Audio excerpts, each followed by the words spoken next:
Young Boys Incorporated. In 1976, on Detroit's west side, a group of neighborhood friends in their late teens formed a heroin trafficking organization that would reshape the city's drug trade. These founders were Dwayne Davis, Bernard Boykins, Reginald Chestnut, and Charles Lindsay. Rather than organizing around a single boss, the group operated as a shared leadership collective, with decisions made jointly rather than through a centralized authority. Shortly after its formation, Raymond Peoples joined the organization and became one of its key organizers.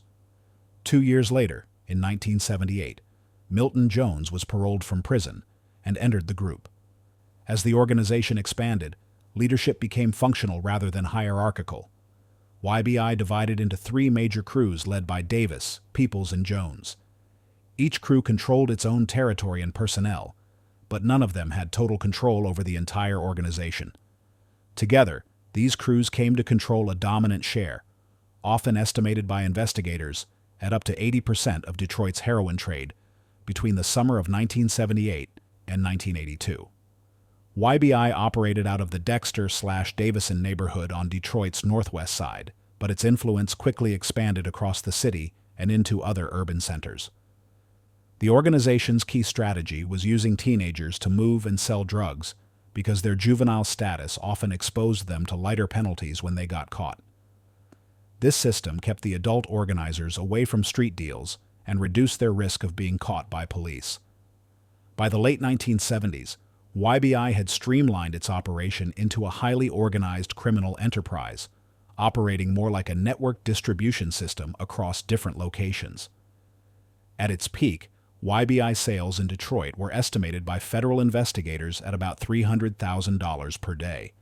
A crew sent to Boston under the direction of Cooper applied the same model and eventually took over much of that city's heroin trade, peaking at roughly $70,000 per day in sales. In September 1982, internal tensions escalated as disputes between the crews intensified. It was alleged that Milton Jones ordered the execution of Dwayne Davis over a territorial conflict. Davis was shot and killed at the corner of Columbus and Lawton on Detroit's west side. A few months later, on December 7, 1982, Raymond Peoples, Milton Jones, and 41 high-ranking YBI members were indicted on federal charges. Most were convicted and sentenced to lengthy prison terms. After his release from prison, Raymond Peoples was murdered in 1985 while sitting in his car on Detroit's west side.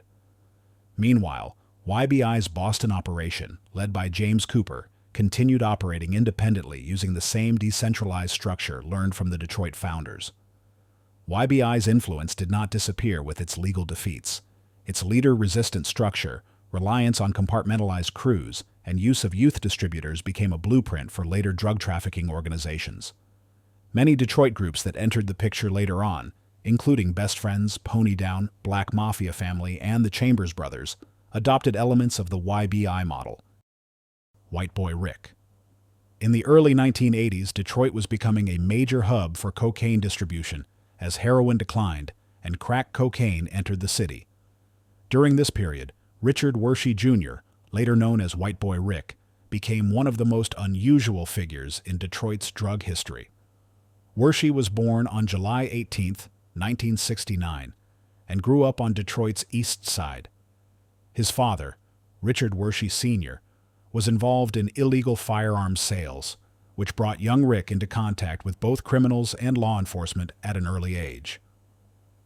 By the time he was 14 years old, federal agents from the FBI and Detroit police identified him as someone who had access to high-level drug dealers. Law enforcement recruited Wershey as a confidential informant while he was still a minor. His job was to gather information on major cocaine traffickers and alleged corruption inside the Detroit Police Department.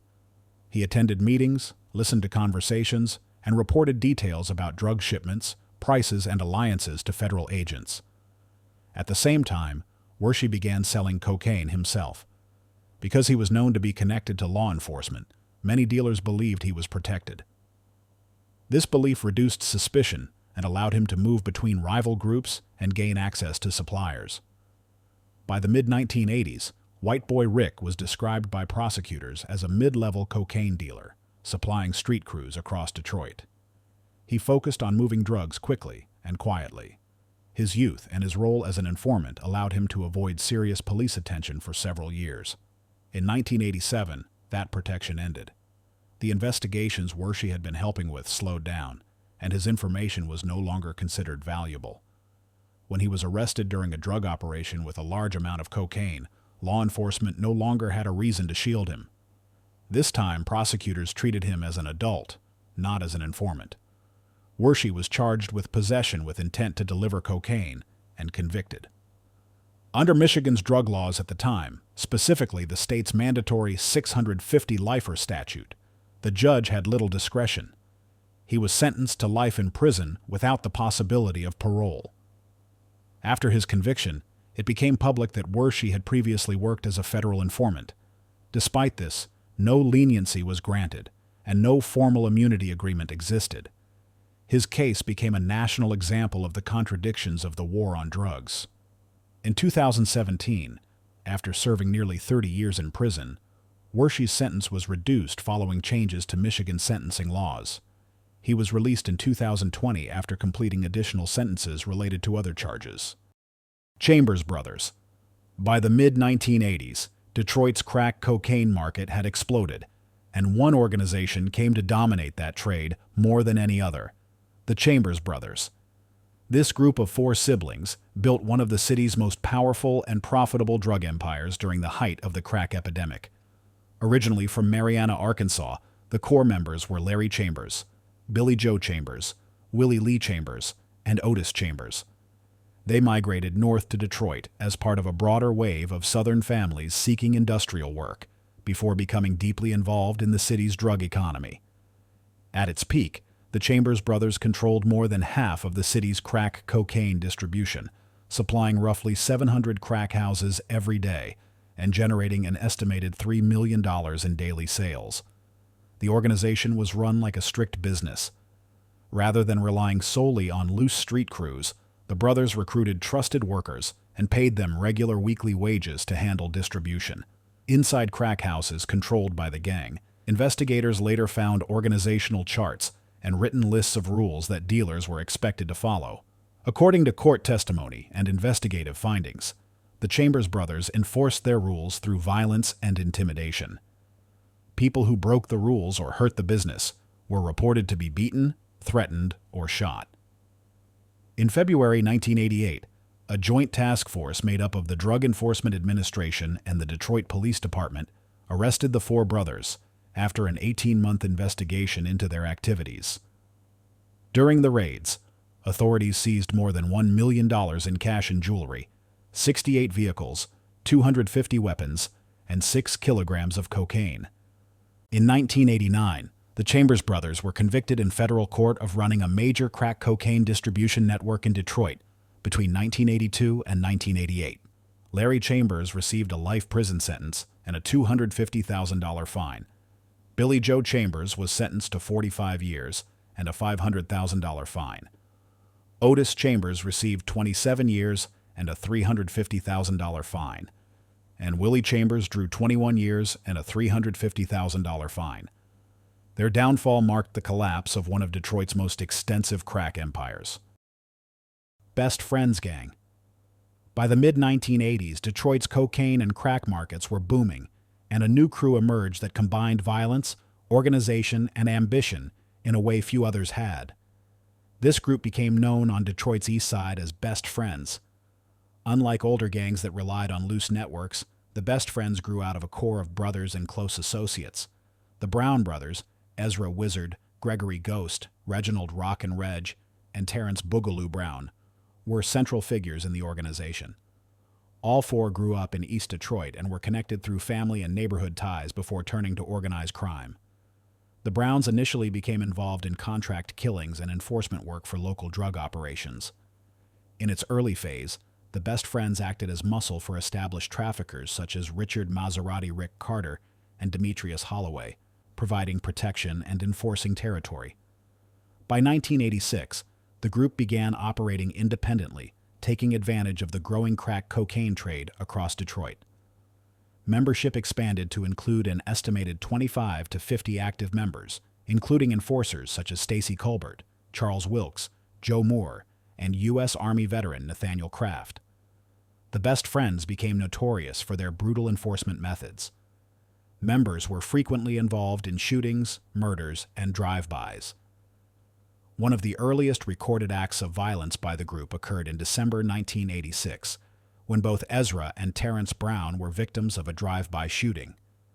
Ezra was killed, while Terrence survived despite being shot in the head.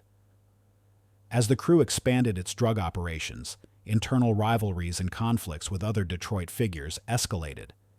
In June 1987, enforcer Patrick Johnson was shot and killed, a sign of how quickly violence could spiral within and around the group.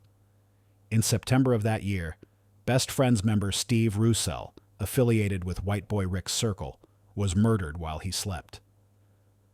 Court records later allege that Reginald Rockin' Reg carried out the killing using an automatic weapon.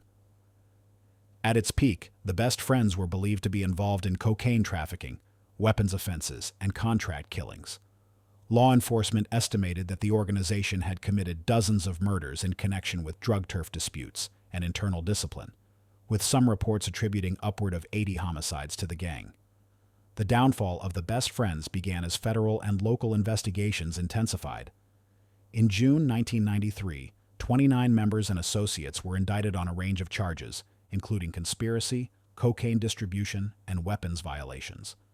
The indictments marked a major blow to the organization's structure and leadership, as prosecutors used wiretaps, informants, and surveillance to build their case.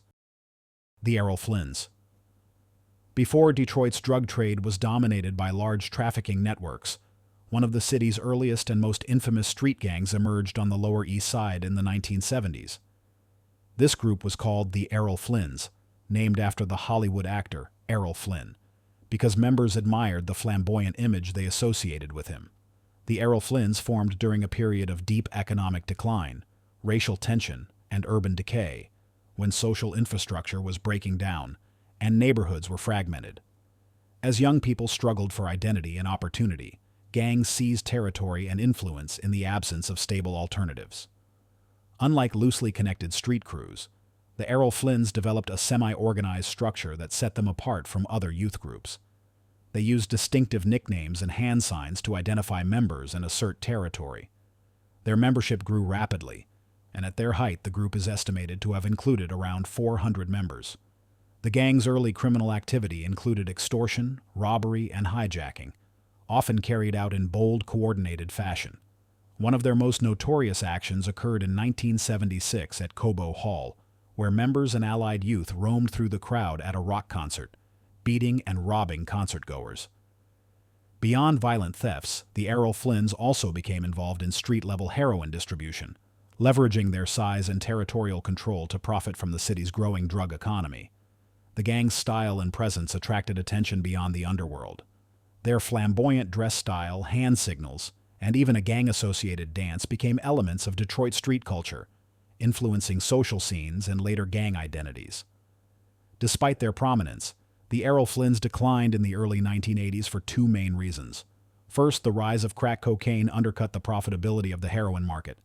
Second, sustained police enforcement and arrests targeted members and disrupted the gang's structure. By the mid-1980s, the Errol Flynns had largely dissolved as a unified organization. One of the few former members who later became publicly known is Greg Mathis, who joined the gang as a teenager and was arrested on weapons charges before turning his life around, eventually becoming a lawyer and Michigan judge. Mathis later wrote about his experiences growing up amid gang culture in his memoir, Inner City Miracle. The legacy of the Errol Flynns is significant. They are remembered not just as an early Detroit gang, but as a precursor to many later crews and drug organizations, influencing patterns of identity, territorial assertion, and group culture that would reappear in the city's street and drug networks in the decades that followed. Black Mafia Family. By the late 1990s and early 2000s, Detroit's drug trade had expanded beyond local neighborhoods and into a national operation. One of the most powerful organizations to emerge from the city during this period was the Black Mafia Family, commonly known as BMF. BMF was founded in Detroit by brothers Demetrius Big Meech Flynori and Terry Southwest T. Flynori. Unlike earlier Detroit crews that focused on controlling specific streets or housing projects, the Flynns brothers built an operation designed to move large quantities of cocaine across state lines. The organization operated as a multi-state distribution network. Cocaine was transported from southwestern and international supply routes, then distributed through cells in cities including Detroit, Atlanta, Los Angeles, St. Louis, and Miami. Each cell handled local distribution while answering to centralized leadership. Money laundering became a central part of the organization's strategy. Profits were funneled through legitimate-looking businesses, most notably a music promotion company also called Black Mafia Family. This front helped disguise drug proceeds while building influence in entertainment and nightlife circles. At its peak, federal investigators estimated that BMF was responsible for moving hundreds of kilograms of cocaine and generating millions of dollars in weekly revenue. Members lived openly lavish lifestyles, using luxury cars, jewelry, and nightclub appearances to project power and attract loyalty. Law enforcement began dismantling BMF through long-term federal investigations that focused on wiretaps, financial records, and cooperation from arrested members and witnesses. In October 2005, coordinated raids across multiple states led to major arrests within the organization. In 2007, Demetrius Flynns was sentenced to 30 years in federal prison for conspiracy to distribute cocaine and money laundering. In 2008, Terry Flynns received a similar 30-year sentence on related federal charges, effectively ending one of the largest and most far-reaching drug organizations Detroit had ever produced. BMF's rise and fall marked Detroit's full transition into the era of national drug syndicates. Detroit's story isn't the only one out there. Click one of the videos on screen to find more drug kingpins and mob bosses' empires.